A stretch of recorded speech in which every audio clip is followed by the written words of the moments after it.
Whenever I hear someone say, I can draw cats, but I can't draw dogs, or I can draw animals, but I can't draw people, it's usually an indication of a very common problem in drawing.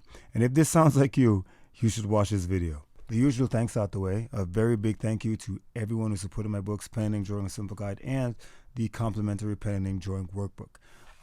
Thank you so much. The third book is on the way.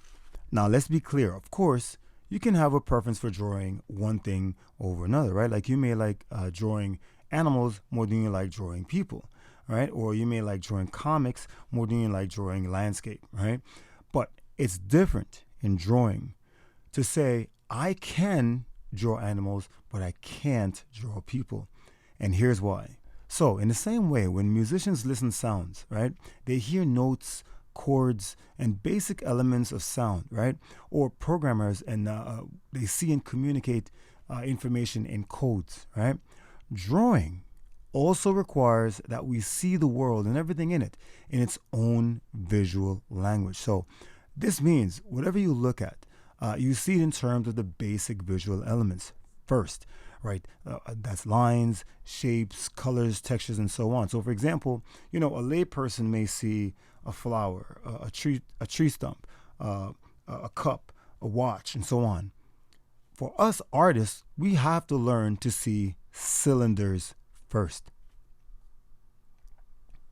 So when someone says, I can draw eyes, but I can't draw a nose, from a drawing perspective, it really means you just haven't found or figured out yet the simple elements to conveniently simplify and construct a nose. So it's not that you can't draw a nose, because we really don't see a nose. You know what I mean? So what do? Practice seeing all the things around you in terms of lines, shapes, forms, textures, and so on, in the visual language of drawing first. So whether it's a house, a flower, a cat, a dog, a face, a hand, a hair, a cup, whatever it is, use the basic visual language, and it will never matter what you draw. Now, of course, this does take discipline and a concentrated effort, because we naturally tend to think things and not basic visual elements that make them up. And some subjects, of course, will just present bigger challenges to see in a simplified way, and that's fine.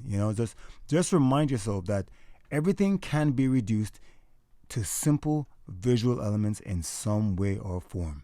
Okay, everyone, I hope this was useful. And remember, everything you see around you can be reduced in some way to the simple visual language of drawing. All right, now go out there and practice, and I'll see you in the next video.